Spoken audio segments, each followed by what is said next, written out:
강서구와 부산박물관은 가덕도 천성진성 문화재 복원을 위한 발굴 조사를 진행하고 있습니다. 작년 12월부터 진행한 천성진성 5차 발굴 조사에서 수군 진성 중 최대 규모의 계단지와 장대 기능을 했던 포로의 흔적이 처음으로 확인됐습니다. 가덕도 천성진성은 남해안 일원의 조선시대 수군 진성 중 비교적 원형을 잘 간직하고 있습니다. 이에 강서구는 매년 이곳에 대한 학술회의를 진행하고 있는데요. 지난 5월 20일 가덕도 천성진성 발굴 현장에서 천성진성 5차 발굴조사 성과에 대한 검토와 후속 조치에 대해 논의를 하는 학술 자문회의가 열렸습니다. 또한 이날 일반인을 대상으로 발굴조사 공개 현장 설명회도 개최했는데요. 덕문중학교 학생들과 많은 시민이 참여해 문화재에 대한 높은 관심을 보였습니다. 가덕도 천성진성은 부산광역시 지정기념물 제34호로 1544년 중종 39년에 왜구의 침입을 막기 위해 축성됐는데요. 이곳은 임진왜란 당시 이순신 장군이 부산포 해전 전날 머무른 곳으로 전해집니다.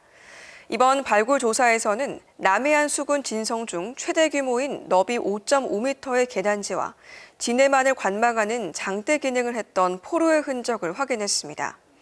또한 포로 바닥에는 기와 벽돌을 깔았던 흔적이 그대로 남아있어 건물지의 중요성을 짐작할 수 있었습니다.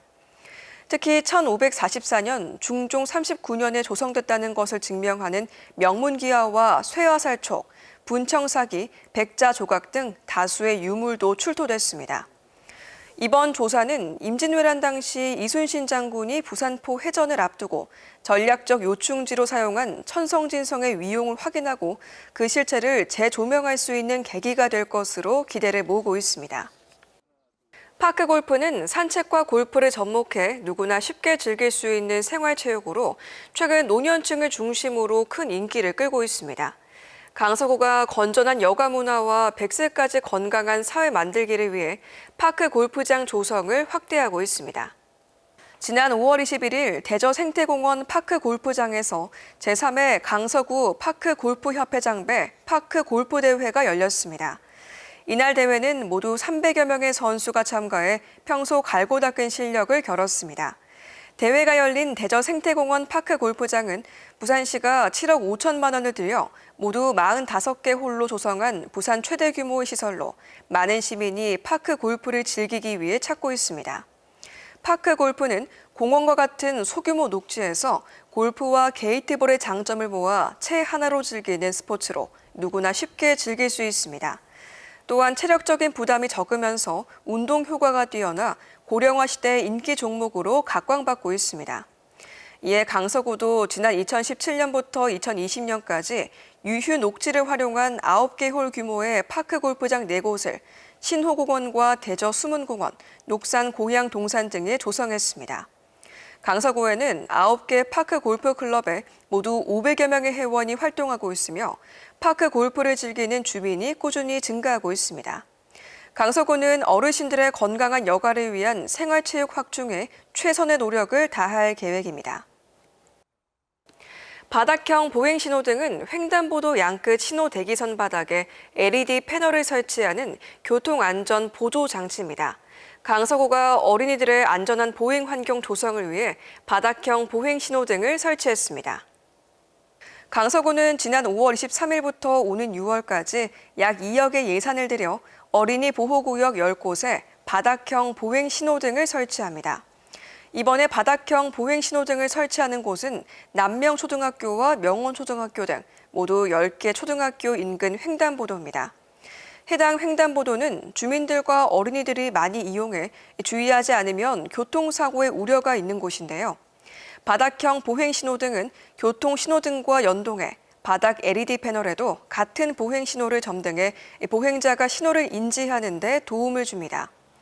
전멸등이 바닥에 표시되어 스마트폰을 이용하는 보행자의 사고 위험을 줄여주며 야간과 비가 오는 날에도 횡단보도 신호 점등색을 쉽게 인지할 수 있습니다.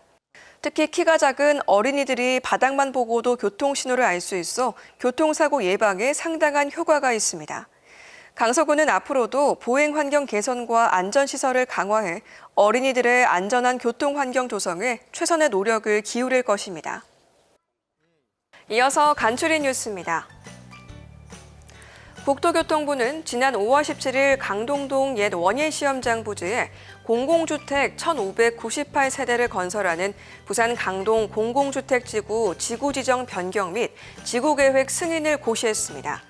이에 따라 옛 원예시험장 부지 17만 3,221제곱미터에는 오는 2023년까지 3,458명을 수용할 수 있는 미니 신도시가 조성될 예정입니다. 강서 기적의 도서관에서 이용자 편의를 위해 피크닉 용품을 대여해주는 북 피크닉 프로그램을 운영합니다. 대여 신청은 도서관 내 카페 가온비에서 할 수 있으며 매일 선착순 5팀에게 원북원 도서 3권과 바구니, 방수 매트 등 피크닉 용품을 대여합니다. 명지일동 행정복지센터 내 유휴 공간에 명지 지역의 발전상을 보여주는 사진 작품 갤러리 공간이 조성됐습니다. 전시 사진은 2008년부터 2015년까지 활동한 명지동 주민자치회 사진반에서 촬영한 사진 66점으로 국제신도시 개발 전 명지동의 모습을 만날 수 있습니다. 끝으로 알림마당입니다. 강서구 취업정보센터에서 주민에게 다양한 취업 정보를 빠르고 편리하게 알릴 수 있는 카카오톡 채널을 개설했습니다. 카카오톡에서 부산 강서구 취업정보센터 검색 후 친구 추가하면 실시간 상담과 각종 취업 정보를 신속하게 받아볼 수 있습니다. 강서구가 직장인들이 일과 시간 후에 유휴 공간을 활용해 원하는 강좌를 배울 수 있는 달빛 배움터 수강생을 6월 22일까지 모집합니다. 달빛 배움터는 외국어와 각종 공예, 스포츠 강좌 등 수요자 중심의 프로그램을 제공하며 강서 평생학습센터 홈페이지에서 신청할 수 있습니다. 올해 첫 여성센터 프로그램 수강생 모집을 오는 6월 20일부터 강서구청 여성센터에서 접수합니다. 이번 프로그램은 11개 과정 135명의 수강생을 모집하며 요리와 문화 등 다채롭고 수준 높은 강연을 들을 수 있습니다. 이상으로 강서 뉴스를 마칩니다. 함께해 주신 여러분 고맙습니다.